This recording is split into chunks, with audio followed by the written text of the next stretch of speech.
Tout le monde s'attendait à une riposte de la Chine, mais personne ne pensait qu'elle viserait directement les fermes américaines.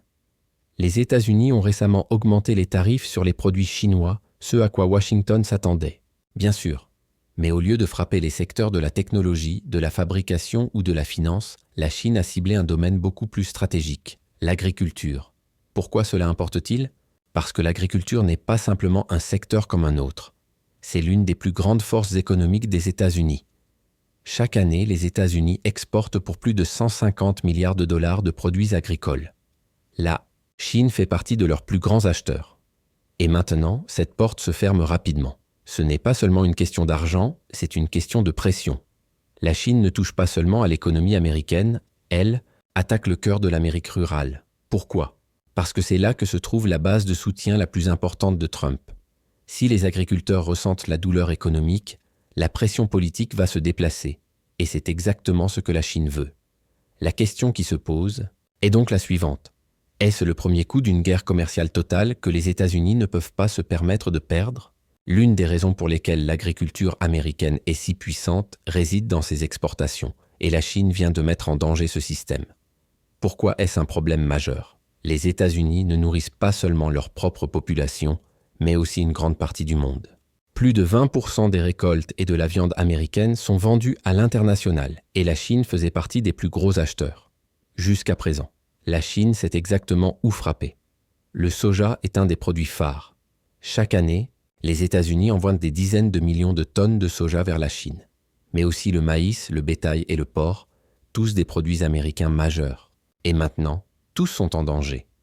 Si ces ventes disparaissent, les fermiers ne perdent pas simplement des bénéfices, ils perdent l'intégralité de leur marché.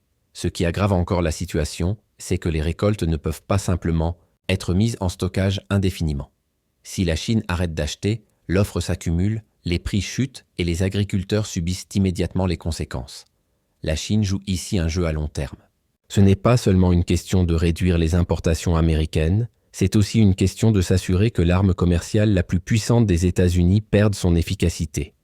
La véritable question est donc, les États-Unis ont-ils un plan de secours ou la Chine vient-elle de dévoiler la plus grande faiblesse de l'économie américaine ? Si les États-Unis pensent que la Chine a besoin de leurs récoltes, ils pourraient bien recevoir une douche froide. En effet, la Chine a déjà sécurisé des fournisseurs de remplacement, et ils agissent rapidement. Regardons de plus près ce qui se passe actuellement. En ce qui concerne le soja, le Brésil et l'Argentine sont déjà en train de combler le vide. Pour le maïs, la Russie augmente ses exportations vers la Chine. Quant à la viande, la Chine a investi depuis des années dans l'augmentation de sa propre production de porc et de bétail. Ce n'est plus la même situation qu'en 2018. À l'époque, la Chine dépendait fortement des États-Unis pour ses besoins en soja et en céréales. Aujourd'hui, la Chine a pris des mesures pour sécuriser des fournisseurs alternatifs, rendant la coupure des exportations agricoles américaines bien moins douloureuse qu'avant, ce qui représente un danger majeur pour les agriculteurs américains. Le véritable problème pour les États-Unis est que si la Chine parvient à se tourner entièrement vers d'autres fournisseurs, ces contrats ne reviendront pas du jour au lendemain.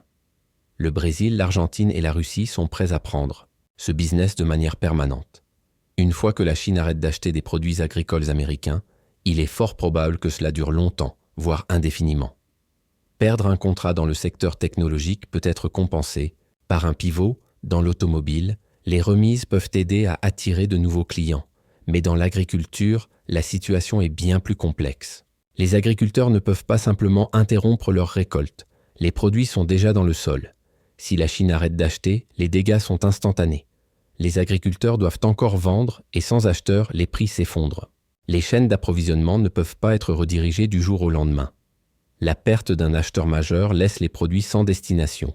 Et une fois que d'autres marchés ont remplacé les exportations américaines, il est difficile de revenir en arrière. Ce problème de surproduction n'affecte pas uniquement les exportateurs. Les prix des produits agricoles chutent pour l'ensemble du secteur, même pour ceux qui ne sont pas directement concernés par les exportations vers la Chine. Les fermes, fermant, des emplois disparaissent et les économies rurales en souffrent en premier. C'est pourquoi la décision de la Chine touche encore plus profondément que n'importe quelle guerre commerciale, technologique ou industrielle. Ce n'est pas seulement une question de pertes économiques, mais de détruire un secteur qui prendra des années à reconstruire. Donc, la question reste. Les États-Unis ont-ils un moyen de contrer cette situation Ou la Chine a-t-elle trouvé le point de pression économique parfait? Si la Chine est prête à sacrifier des milliards d'importations agricoles américaines, qu'est-ce qui se trouve encore sur la table? Cela pourrait bien ne pas se limiter aux produits agricoles. Prochaine étape, l'énergie. La Chine achète encore du gaz naturel liquéfié et du pétrole brut des États-Unis. Si ces importations sont coupées, les marchés de l'énergie risquent de souffrir. Les avions aussi pourraient être affectés, car Boeing dépend fortement des acheteurs chinois. Un retrait ici nuirait à l'industrie aérospatiale américaine. Et pour les composants technologiques, la Chine importe encore des semi-conducteurs et des machines de haute technologie. Si la Chine commence à réduire ses achats également, ce sont les entreprises technologiques américaines qui ressentiront la pression. Ce n'est plus seulement une question de produits agricoles. La stratégie de la Chine devient claire, faire en sorte que la guerre commerciale touche des secteurs que les États-Unis ne peuvent pas ignorer. Si l'agriculture ne pousse pas Washington à revoir ses tarifs, Pékin a encore plus de leviers à sa disposition. Mais la grande question est, jusqu'où la Chine est-elle prête à pousser cette situation avant de commencer à ressentir elle-même la douleur économique? C'est là que les choses deviennent risquées des deux côtés. Les États-Unis peuvent encaisser des pertes dans certains secteurs, mais l'agriculture et l'énergie représentent des marchés de milliards de dollars. La Chine dépend également des exportations américaines, en particulier dans les technologies avancées. Si cela se transforme en une guerre commerciale totale, ce ne sont pas seulement les agriculteurs qui paieront le prix.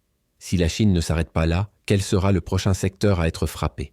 Et plus important encore, les États-Unis. Peuvent-ils se permettre de laisser les choses escalader davantage?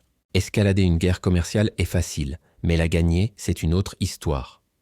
Actuellement, les États-Unis ressentent déjà l'impact, mais combien plus peuvent-ils encaisser? La pression augmente, les fermiers manquent de débouchés, alors que la Chine se tourne vers le Brésil et l'Argentine. Les récoltes américaines s'empilent, sans marché pour elles. Les industries liées à l'agriculture, telles que le transport, le stockage et la transformation, commencent déjà à ressentir le ralentissement. Si Washington n'intervient pas rapidement, les économies locales dépendantes des exportations pourraient commencer à se décomposer. Le plus grand risque est à long terme. La Chine ne coupe pas seulement ses importations de manière temporaire, elle cherche à verrouiller de nouveaux partenaires commerciaux à long terme. Même si un accord est trouvé, ces nouveaux marchés ne reviendront pas facilement. Perdre. L'accès au marché chinois pourrait changer à jamais l'agriculture américaine. Du côté politique, les fermiers et les économies rurales ont aidé Trump à être élu. Mais si ce sont eux qui souffrent, comment cela va-t-il se jouer? Les États-Unis vont-ils insister sur leur position ou chercher un moyen de sortir avant que les dégâts ne se propagent? Une guerre commerciale ne fonctionne que si l'on peut tenir bon plus longtemps que l'autre partie. Alors, qui va céder en premier? Les États-Unis ou la Chine?